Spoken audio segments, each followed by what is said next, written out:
महाराष्ट्र में विधानसभा चुनाव में महायुति गठबंधन ने एक बार फिर बहुमत हासिल कर लिया है, लेकिन सीएम पद को लेकर अब तक सहमति नहीं बन पा रही है, जिसे लेकर कई तरह की चर्चाएं सामने आ रही हैं। गठबंधन में अंतर्कलह के बढ़ने की संभावना जताई जा रही है। इस बीच गृह मंत्री अमित शाह के घर पर महायुति के तीनों प्रमुख नेताओं की बैठक हुई, तो क्या कुछ हुआ इस बैठक में, आइए जानते हैं इस रिपोर्ट में। महाराष्ट्र विधानसभा चुनाव में पूर्ण बहुमत पाने के बाद महायुति में सरकार गठन की कवायद तेज हो गई है, लेकिन अब तक सीएम फेस को लेकर फैसला नहीं हो पाया है।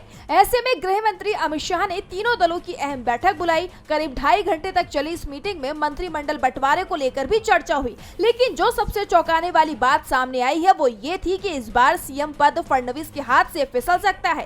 पहले से ही महायुति में तीनों दलों में सीएम पद को लेकर खींचतान है।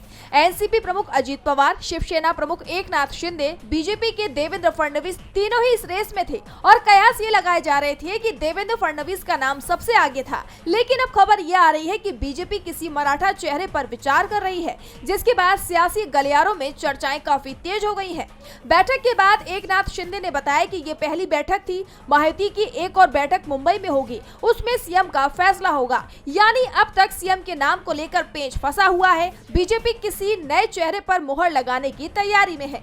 1 दिसंबर को बीजेपी की विधायक दल की बैठक भी बुलाई गई है और इस बैठक में तस्वीर साफ होगी कि महाराष्ट्र की कमान किसके हाथ में जाएगी। लेकिन ये तय माना जा रहा है कि एकनाथ शिंदे, अजित पवार के साथ ही देवेंद्र फडणवीस को भी अब बड़ा झटका लगने वाला है। डीबी लाइव महाराष्ट्र की रिपोर्ट।